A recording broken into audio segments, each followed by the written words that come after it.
Y en el día de hoy vamos a continuar cómo ser un buen ministro de Cristo. Tercera parte, o cómo ser un buen servidor. Tercera parte. Y estamos en nuestro estudio expositivo de la carta a Timoteo, primera de Timoteo capítulo 4. Y vamos a leer desde el versículo 11. El título es cómo ser un buen ministro de Jesucristo. Seguramente dice su Biblia, Reina Valera. Y en el versículo 11 en adelante es donde habíamos quedado el domingo pasado. Esto manda y enseña, versículo 12, ninguno tenga en poco tu juventud, sino sé ejemplo de los creyentes en palabra, conducta, amor, espíritu, fe y pureza.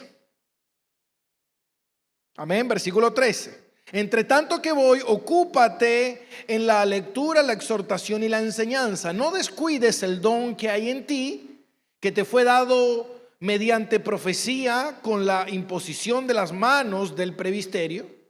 Ocúpate en estas cosas, permanece en ella, para que tu aprovechamiento sea manifiesto a todo. Versículo 16, ten cuidado de ti mismo y de la doctrina, persiste en ello, pues haciendo esto te salvarás a ti mismo y a los que te oyeren.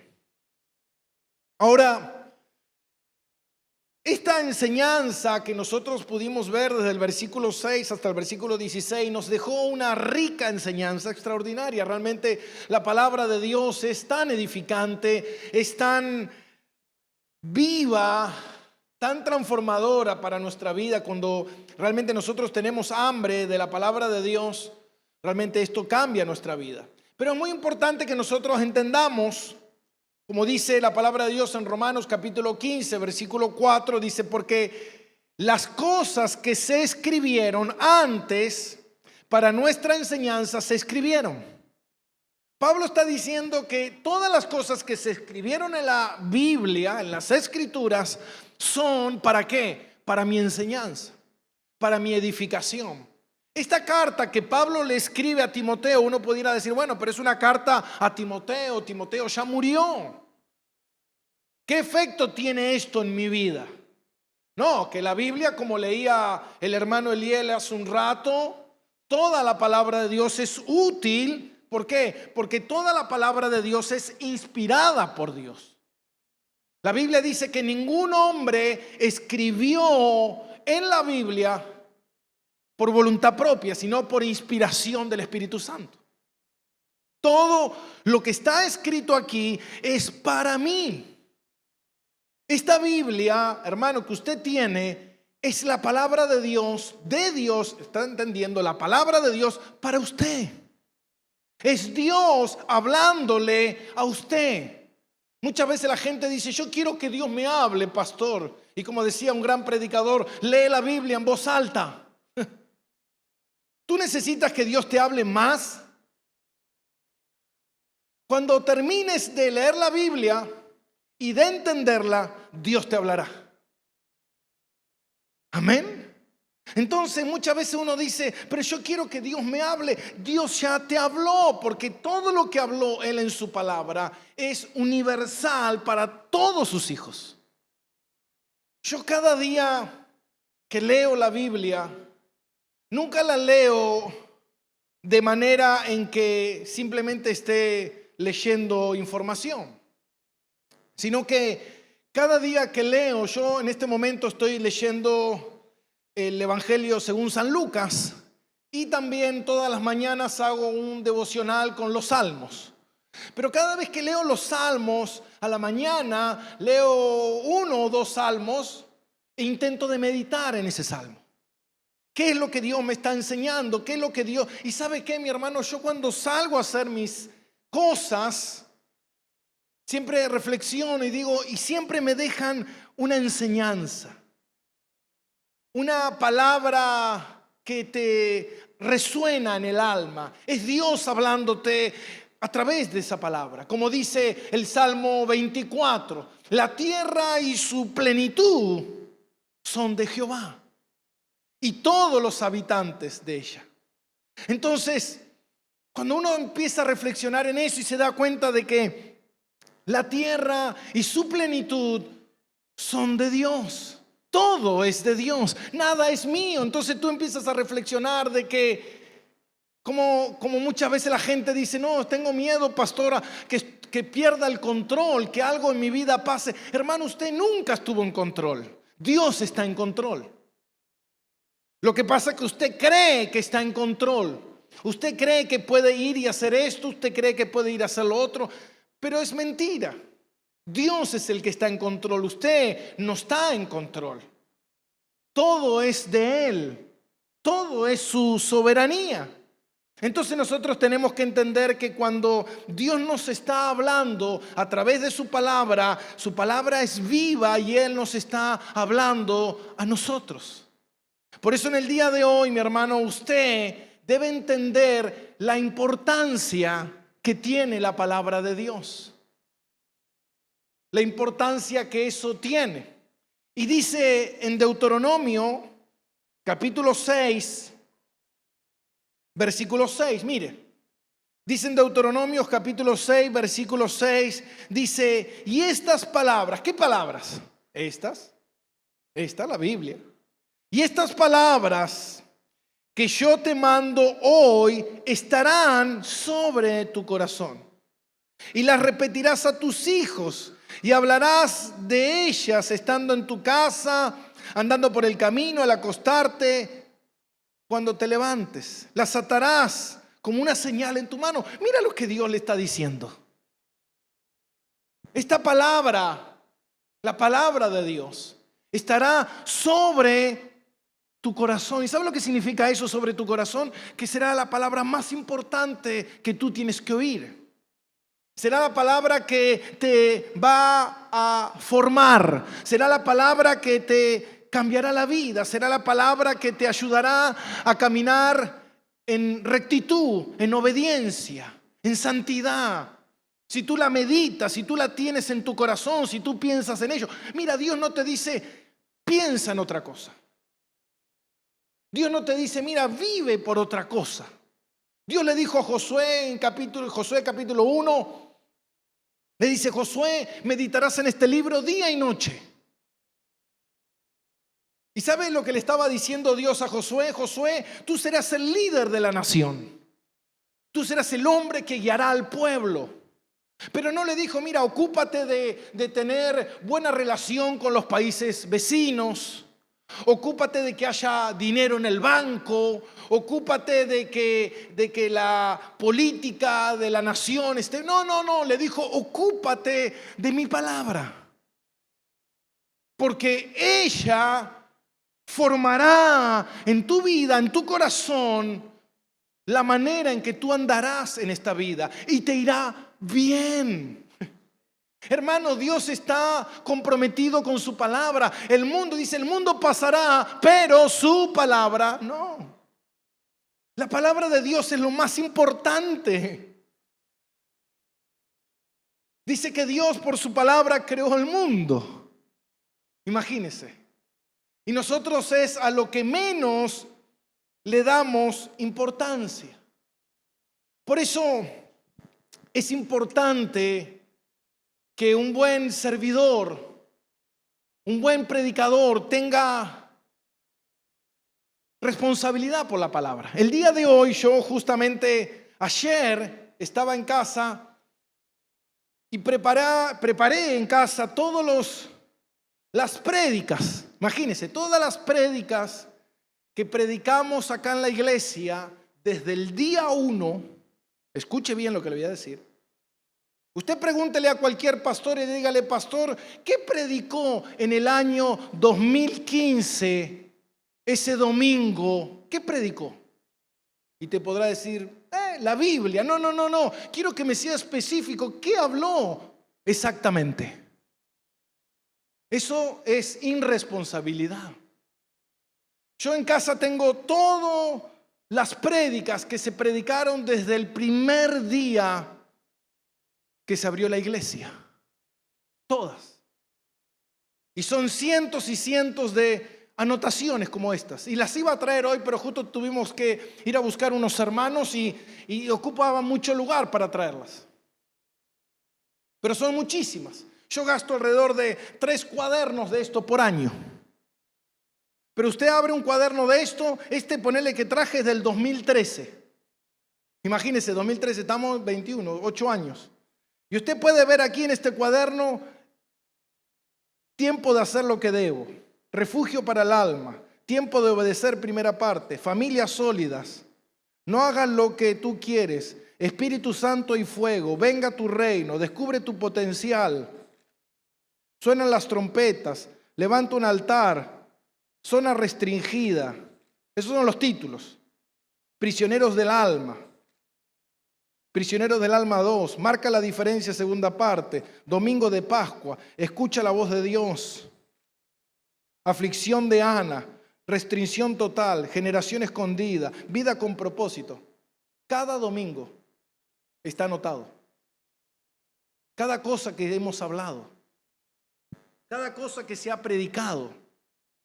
¿Sabe por qué, mi hermano? Porque usted puede decirme: pastor, ¿qué predicó en el 2012, el domingo 14 de julio? Yo voy a los registros y te digo: ese domingo se predicó esto. Y eso es importante, porque nosotros le damos seriedad a las cosas de Dios. No es simplemente, hermano, y esto es importante.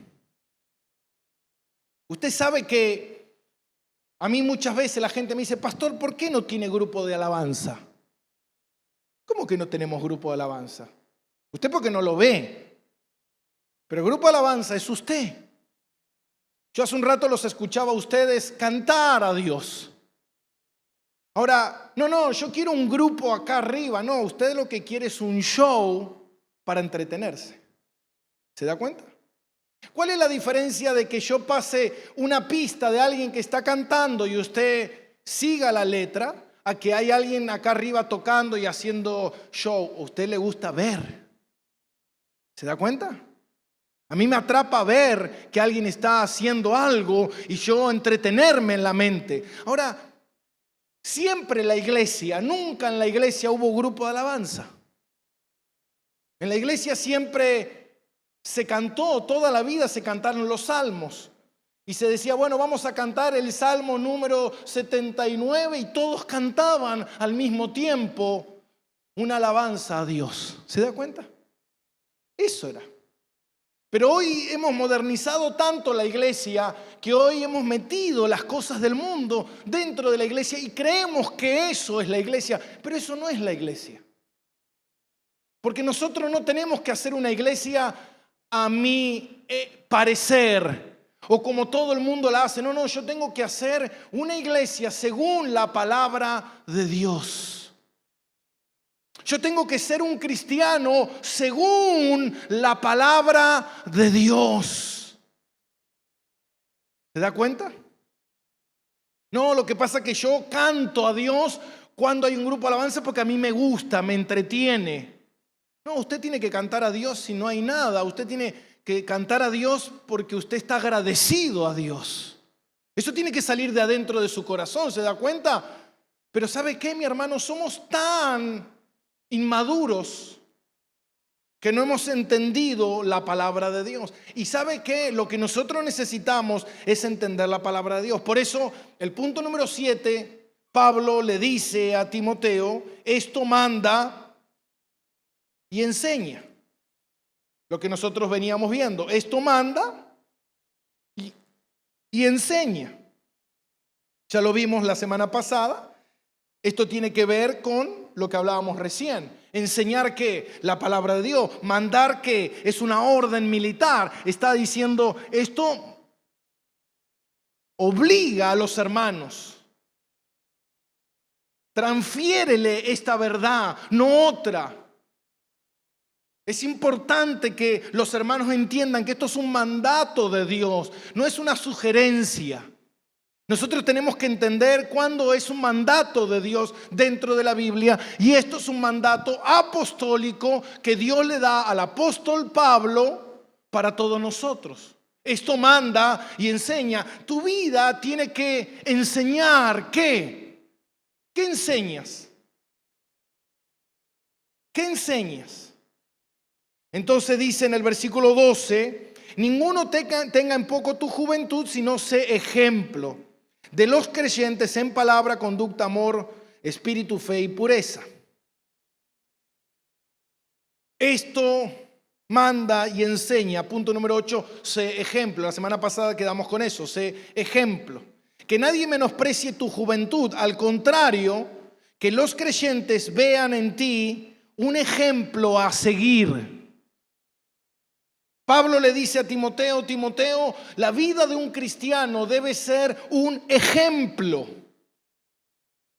de alguien que está modelando. Hermano, usted es un modelo. Vio que hay gente que está todo el tiempo sacándose fotos en Instagram y sube. Tú estás modelando tu físico. Dios dice, modela el evangelio en tu vida. Que la gente pueda ver en ti, mi hermano. Yo a veces veo los estados de la gente y suben cada pavada. Dios no nos llamó a eso. Pero pastor, todo el mundo lo hace. ¿Qué importa si todo el mundo lo hace? Todo el mundo se va a ir al infierno. ¿Tú te quieres ir con ellos? Tú tienes que hacer lo que Dios dice. Y Dios dice, modela el evangelio. Cuando hables. El otro día justamente escuchaba al pastor Sugel que él hablaba de algo que me pareció muy interesante. Y dice, cuando usted mira una película y ve que un ladrón está robando un banco y usted se emociona, wow, qué bueno lo que está haciendo, dice, eso es pecado. ¿Sabe por qué? Porque usted está celebrando, pero sé que es una película, sé que es mentira, pero usted lo cree como una verdad. Usted lo anhelaría hacer. Usted disfruta que otro esté pecando. Por eso la gente, muchas veces cuando yo hablo, hermano, no cuentes tu testimonio. Porque a veces disfrutamos del testimonio. No, cuando yo era joven y era un delincuente y era un bandolero y andaba a los tiros por el barrio y toda la gente me tenía miedo y yo andaba con mis motos y mis autos y todo el mundo se corría. En vez de contarlo como un testimonio, lo cuenta como una anécdota feliz. ¿Se da cuenta? Disfruta de eso que están y el otro que lo está escuchando se está haciendo la idea. Che, qué bueno, qué bueno. ¿Qué bueno? Eso no es bueno. Eso es terrible. ¿Se da cuenta, mi hermano? ¿Vio cómo es el evangelio que es diferente? Ay, pastor, con razón la gente se va de Roca Eterna. Y yo le decía a mi esposa, la semana que viene voy a orar para que no haya viento, para que venga nieve. Nieve venga. Y que te sea más difícil venir a la iglesia. Porque si realmente eres un cristiano, Dios te va a dar la fuerza y te va a capacitar. Porque dice que nada me separará del amor de Cristo. Ni viento, ni frío, ni nieve, ni tormenta. Nada me separará de hacer su voluntad.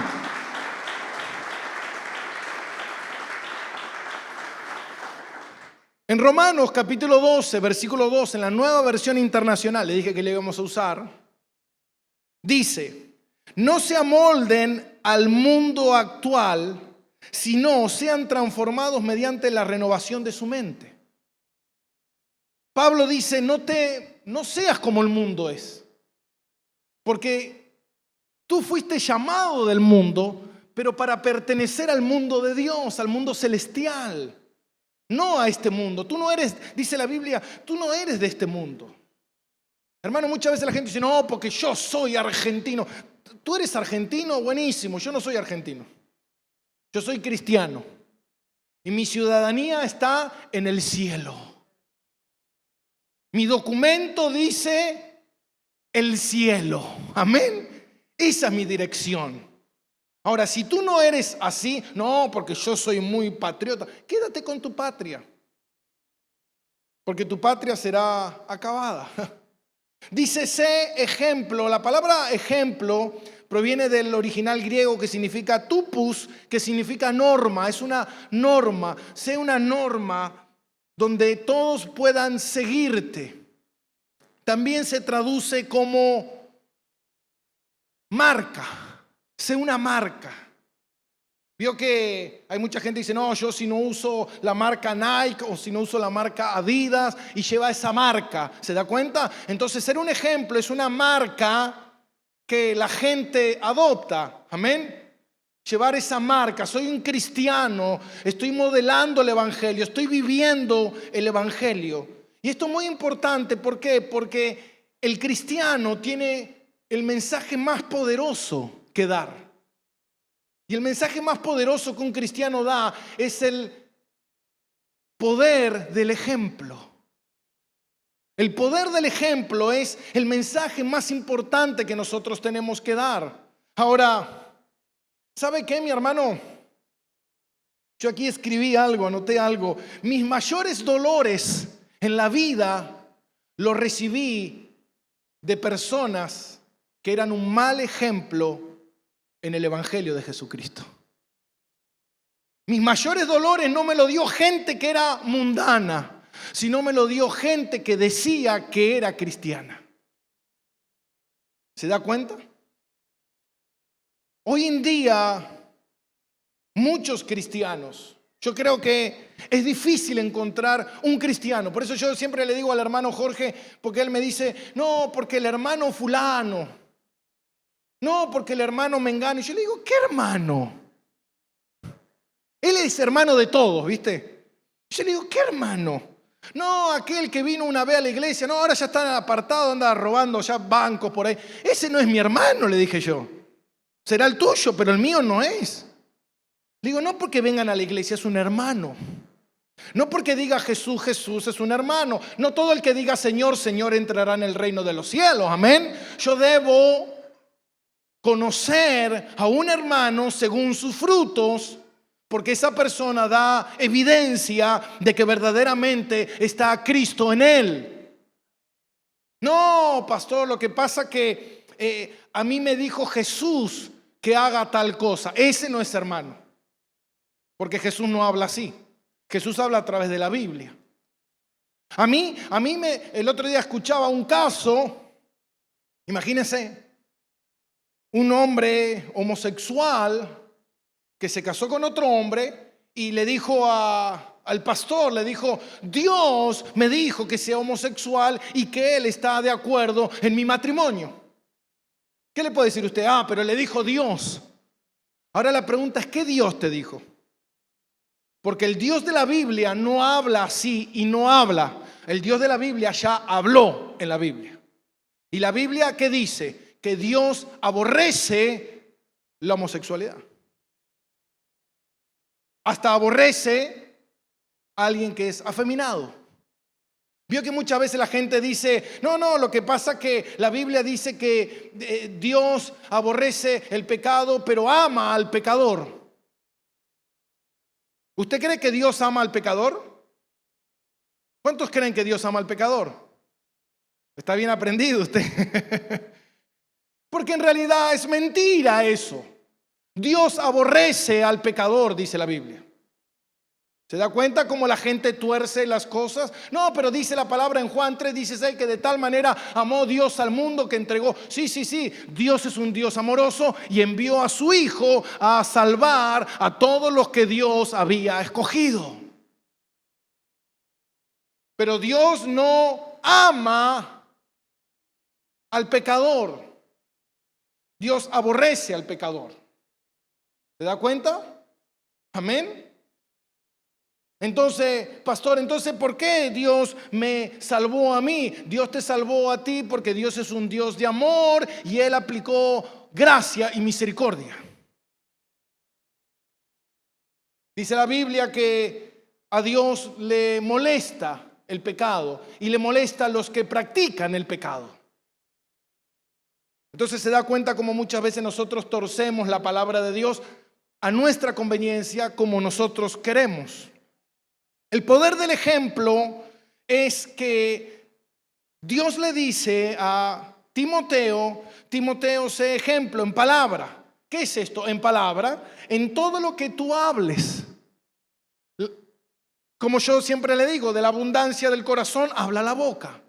¿Esa persona está hablando un evangelio centrado en Cristo o está hablando de un cristianismo torcido centrado en mí? No, Dios me va a prosperar.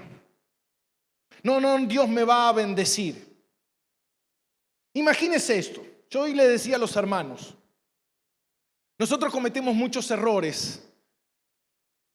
Supóngase que usted tiene un familiar enfermo.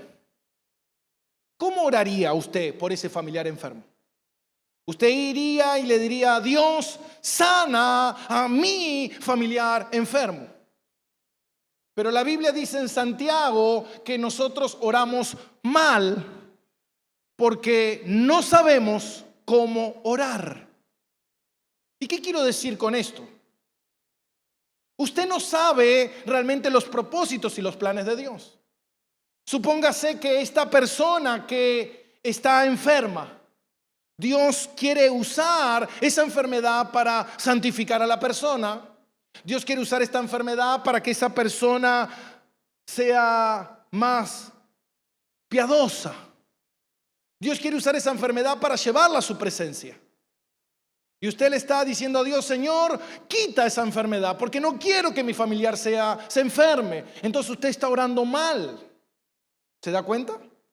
El otro día justamente estaba leyendo un libro del doctor David Jeremiah, que él hablaba sobre justamente de esto, de un hombre que era un marinero que era muy duro en las cosas de Dios. Él nunca le importaban las cosas de Dios, y en un momento él estaba trabajando y se cayó de un mástil y se quebró todos los huesos.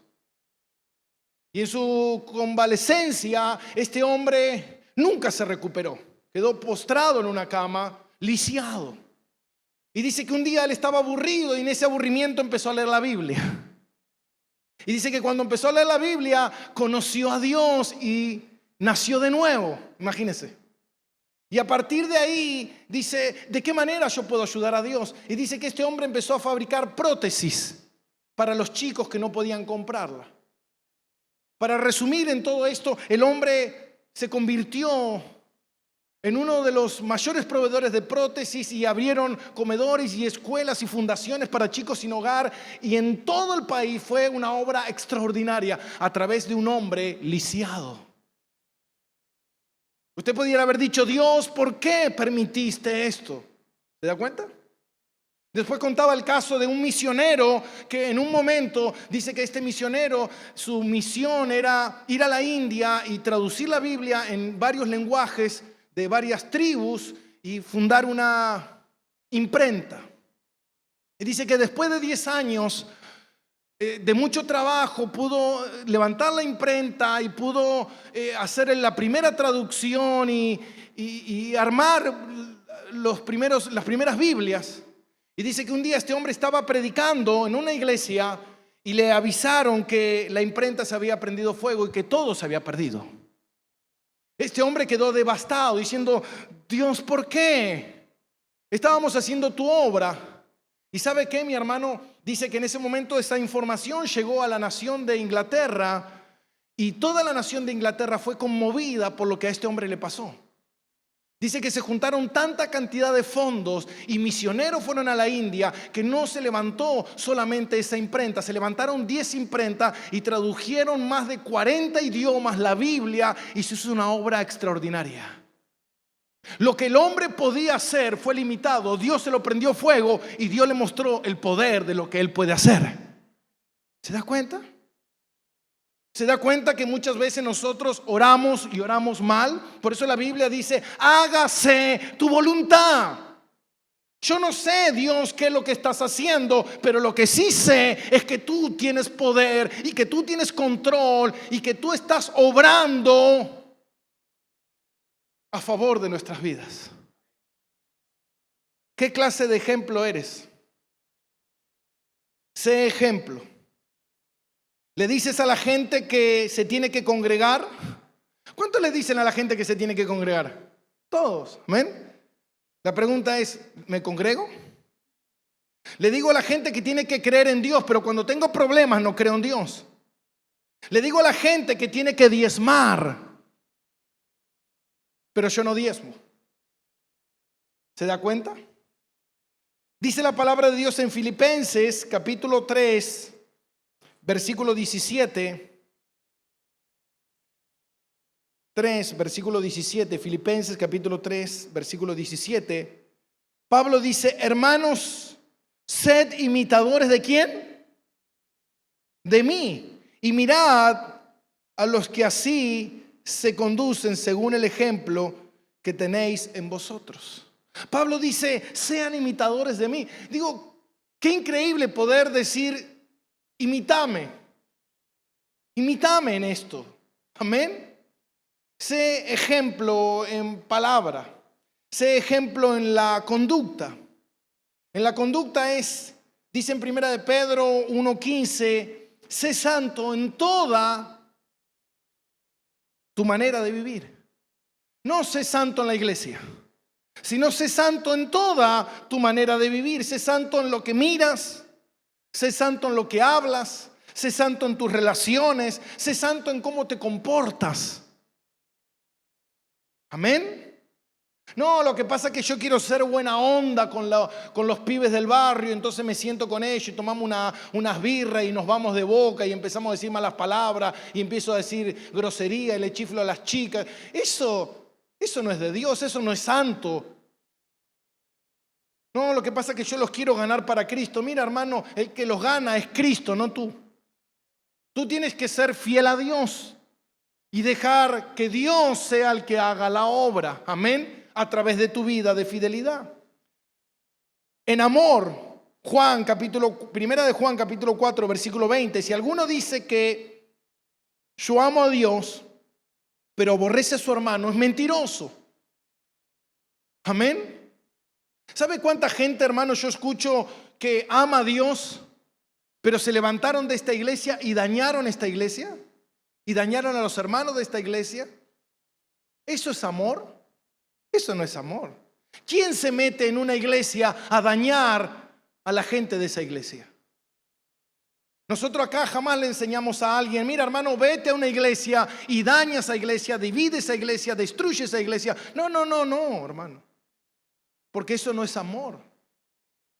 No, pero lo estamos haciendo porque Dios nos dijo. Es mentira. No, lo estamos haciendo porque queremos ser. Es mentira, porque nunca uno puede obrar violando el amor. ¿Se da cuenta? No, lo que pasa es que yo le soy infiel a mi esposa porque yo tengo que amarme a mí mismo. No. Si tú amas a Dios, amas a tu esposa y le eres fiel. ¿Por qué? Porque amo a Dios. ¿Se da cuenta, mi hermano? Fe, esto se entiende por lealtad y fidelidad. Y pureza, le dice Pablo, sé ejemplo en pureza. Esto se refiere a la pureza sexual. Pureza sexual. ¿Sabe qué, mi hermano? Dentro de la iglesia hay mucha gente que es media atrevida. Y eso es peligroso, amén. Muchas veces la gente se va en vez de darte un beso, te dan un beso, ¿viste? Así, venga, hermana.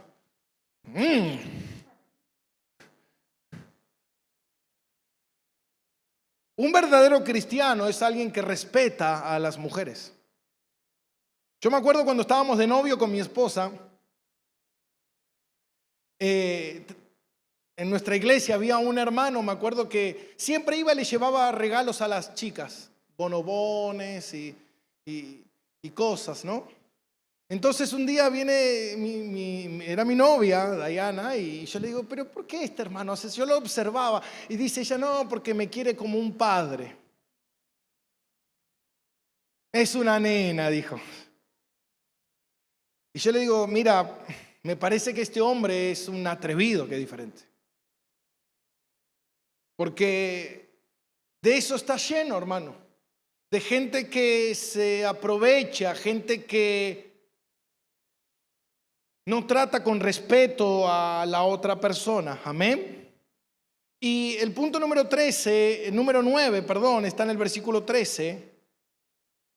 Y dice: entre tanto que voy, ocúpate de la lectura, la exhortación y la enseñanza. Un buen servidor se ocupa de su llamado.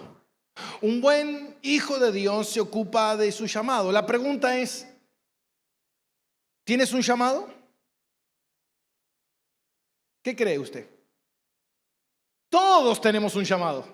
Amén. Ahora la pregunta es, ¿cuál es tu llamado? Amén.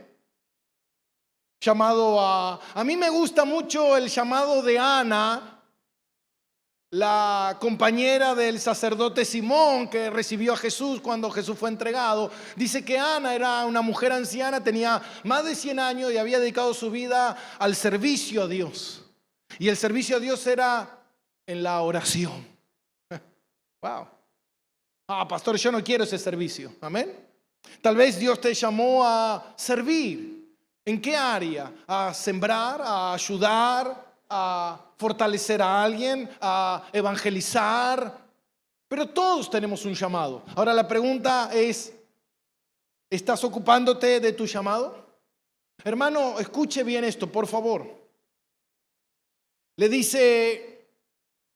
Pablo le dice, entre tanto que voy, ocúpate de la lectura, la exhortación y la enseñanza. Es muy importante que nosotros nos ocupemos de nuestro llamado. Hermano, hay tantas áreas que necesitan ser cubiertas.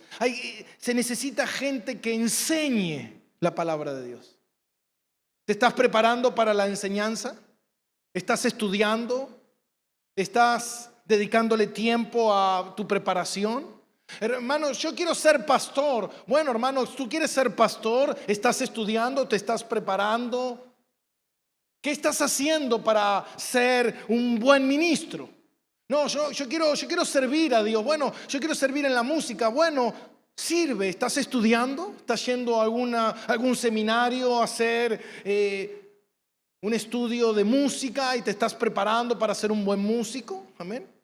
Hermano, yo muchas veces le digo a Dios, Señor, levanta hombres y mujeres. Pero ¿sabe qué? La gente cree que uno va a ser levantado por ósmosis. Pastor, a mí Dios me llamó al pastorado. Bueno, ¿te gusta leer la Biblia? No, a mí no me gusta leer la Biblia. Entonces, ¿cómo puedes ser pastor? No, a mí Dios me llamó a ser un predicador. Bueno, ¿cuántos libros leíste? No, ninguno. Entonces tú no estás llamado para eso.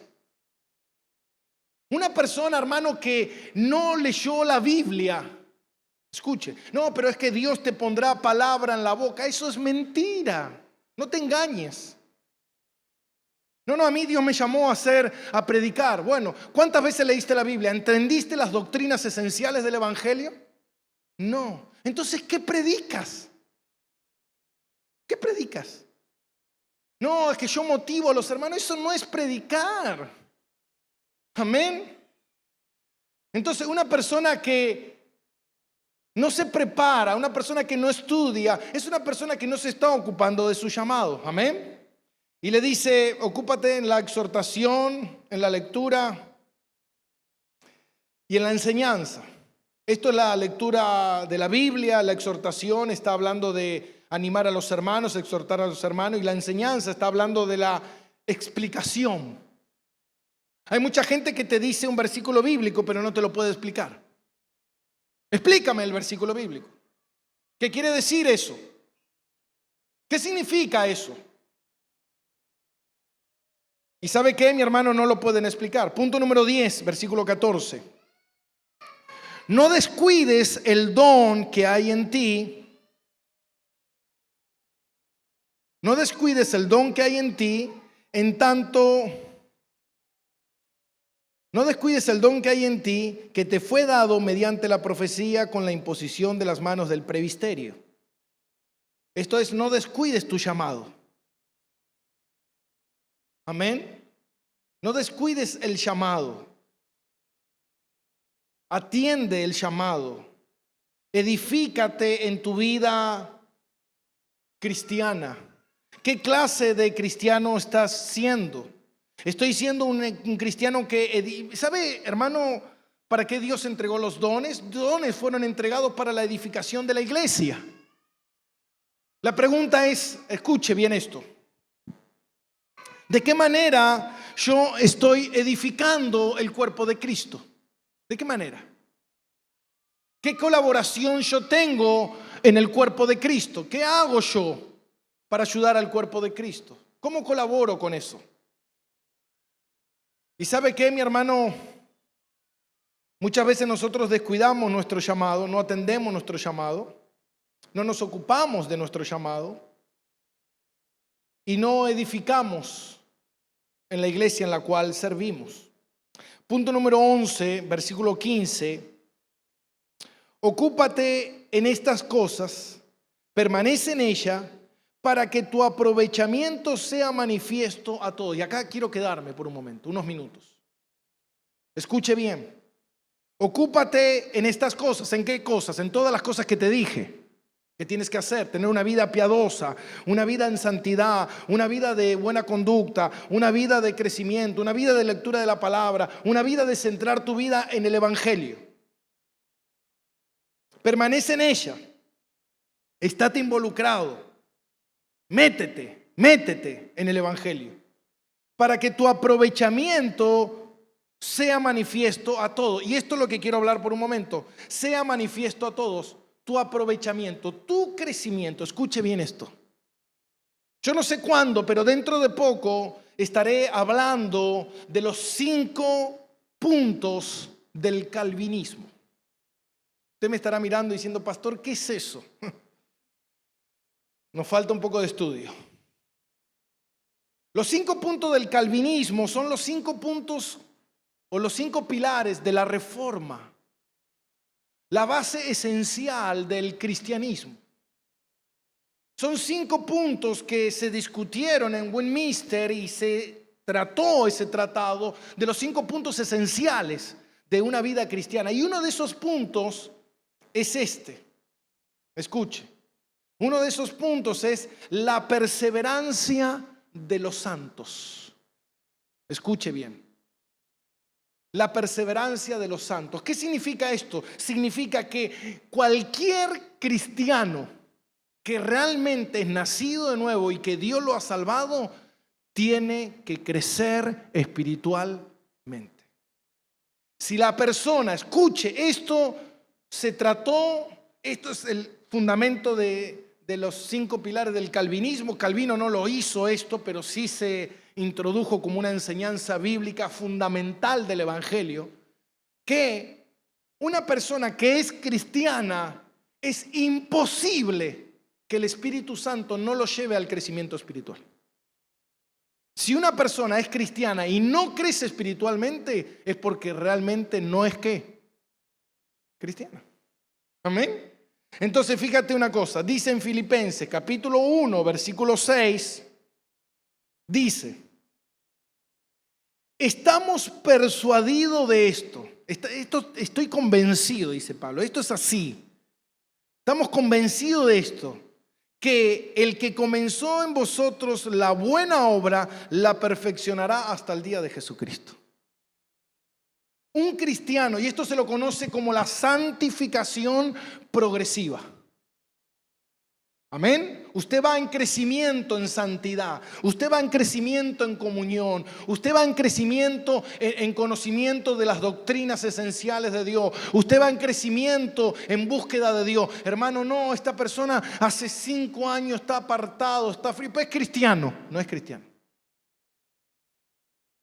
Y esa persona está en riesgo porque si se muere, seguramente se irá al infierno. Y ahí se enterará de que nunca fue cristiano. Y le dirán, Señor, Señor, en tu nombre íbamos a la iglesia, escuchábamos tu palabra. Y el Señor dice, pero nunca fueron nacidos de nuevo. ¿Se da cuenta, mi hermano? Entonces, uno de los 5 puntos esenciales del calvinismo es el desarrollo, la perseverancia del santo. Un hijo de Dios tiene que crecer. Y último punto, número 12. Y con esto vamos terminando. Ten cuidado de ti mismo y de la doctrina. Persiste en ello, pues haciendo esto te salvarás a ti mismo y a los que te oyen. Mira lo que le dice Pablo. Pablo le dice a Timoteo, Timoteo, tú tienes que tener mucho cuidado. ¿De qué? ¿De qué tengo que tener cuidado? Tienes que tener primeramente cuidado de ti mismo y de la doctrina que tú estás siguiendo. ¿Sabe lo que significa doctrina? Doctrina significa enseñanza. ¿Qué enseñanza tú estás absorbiendo en tu vida? ¿Qué enseñanza? No, yo estoy siguiendo la enseñanza de César Castellano. Yo estoy siguiendo la enseñanza de Guillermo Maldonado. Yo estoy siguiendo la enseñanza de narcos mexicanos en Netflix. Yo estoy siguiendo la enseñanza del influencer o el youtuber fulano de tal. Entonces Pablo le dice, cuídate de ti, punto número 12, cuídate de ti, de la doctrina. Cuídate de estar correctamente en las cosas de Dios. Cuídate de que realmente estás apuntalado en las cosas de Dios. Hermano, esto no es un juego, esto es vida eterna o no. Esto no es, bueno, cuando quiero, cuando sienta ganas. Lo que pasa es que no me siento movido a querer ir a la iglesia hoy. No tengo, me duele acá, estoy así, Dios entiende. Hermano, estás en peligro. Y mi deber como pastor es advertirte. Tú haces lo que quieres. Pero no me gustaría ir al cielo y encontrarme de que tú no fuiste porque fuiste un negligente. Porque no pusiste un freno a tus pecados, porque realmente no te comprometiste de verdad con Dios, porque toda la vida estuviste con un pie adentro y un pie afuera. ¿Y sabes qué? Eso se llama jugar el evangelio, y Dios dice que Él no será burlado. Hay gente, hermano, no, lo que pasa es que yo está fea al almacenero, yo está fea fulanito, yo está fea menganito. Mira, hermano, tú puedes vestirte del disfraz que quieras. Tú puedes engañar a todo el mundo, pero a Dios no lo engaña nadie. Porque Él conoce todos tus pensamientos, todas tus acciones, todas las decisiones de tu corazón. Él conoce tu vida mejor que tú mismo. Entonces, lo mejor que tú puedes hacer cuando te estás autoengañando es correr a los pies de Cristo y decirle, Señor, me estoy engañando. Ayúdame. Rescátame. Señor, me estoy enfriando. ¿Qué hago? ¿Sabe, hermano, las veces que yo sentí que me enfriaba? ¿Y sabe lo que hice? Me puse una manta. ¿Tenés frío? Te abrigás y listo, hermano. No, corrí a Cristo y le dije, Señor, enciéndeme. Siento que no tengo ganas de orar. Siento que no tengo ganas de leer la palabra. Siento que no tengo ganas. Esta es mi carne que me quiere controlar. Dios, ayúdame. Enciende en mí el fuego, la pasión. ¿Sabe las veces, hermano, que perdí el gozo? Me acuerdo cuando en una época de mi vida me encontré con ese pasaje, ese salmo, Señor, devuélveme el gozo de tu salvación. Yo me acuerdo que se lo recitaba a Dios todos los días. Señor, devuélveme el gozo de tu salvación, devuélveme el gozo de tu salvación. Señor, devuélveme el gozo de tu salvación. Y me acuerdo que en una época oraba y le decía, Señor, gracias por devolverme el gozo de tu salvación. ¿Se da cuenta, mi hermano? Pero, no, bueno, yo me quedo acá en casa pecando, mirando pavadas todo el día, que Dios me ayude. No, mi hermano. Tú eres un imprudente, un inmaduro. Y por eso dice, escucha bien, cuídate de ti mismo y de la doctrina, y si persistes en esto, haciendo esto, te salvarás a ti mismo y salvarás a los que te oyen. Hermano, la pregunta es, ¿cuántos de los que están aquí aman a sus hijos? ¿Aman a sus hijos? Mentira. Porque ¿sabes qué? Lo peor que le puede pasar a tus hijos es tener al padre y a la madre que tienen. Porque sos el peor ejemplo para ellos.